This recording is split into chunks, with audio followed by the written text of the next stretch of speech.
سینۆی ساڵی 2010 جارێکی دیکە خەڵکی هەرێمی کوردستان هاتنەوە سەر سندوقەکانی دەنگدان بۆ هەڵسان بە پرۆسەیەکی گرنگ و هەستیار ئەویش بریتە لە هەڵبژاردن و دیاریکردن نوێنەرانیان بۆ پەرلەمانی کوردستان.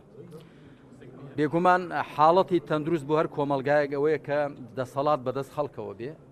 و هیچ توێژێک هیچ گروپێک هیچ کەسێک بە هیچ ناونیشانێک دەسەڵات قۆرخ نەکا نە بە ناونیشانی حیزب نە عەشیرەت نە توێژ نە باند. ئەوە حاڵەتێکی تەندروستی کۆمەلگایە کە دەسەڵات بەدەست خەڵکەوە بێ و خەڵک خۆی بەرپرسانی خۆی دیاری بکە. بۆیە بەڕاستی من ئەمڕۆ دڵخۆش بووم کە هاتم لێرە لە موێزگەی دەنگمدا ئەوەی کە من بە گرنگی دەزانم بەنسبەت خەڵک و هاوڵاتیان و ئەوەیە کە بە گەرم و گوڕی بە جۆش و خۆشێکی باشەوە بچن بۆ سندوقەکانی دەنگدان نوێنەرانی خۆیان هەڵبژێرن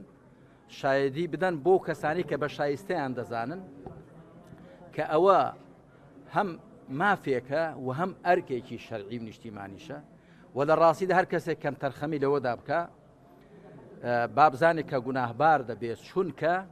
ناچێت بۆ شایەدیدان بۆ کەسێک کە بە شایستەی دەزانێت ببێتە نوێنەری ببێتە مشورخۆری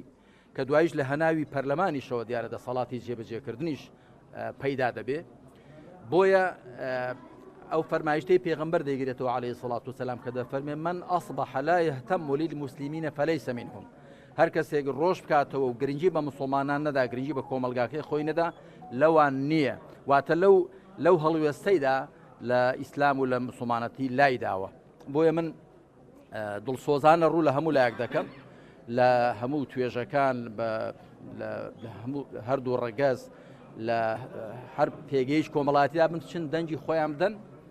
و دەنگێکیش بدەن کە هەڵقوڵاوی ئیرادە و قەناعەتی خۆیان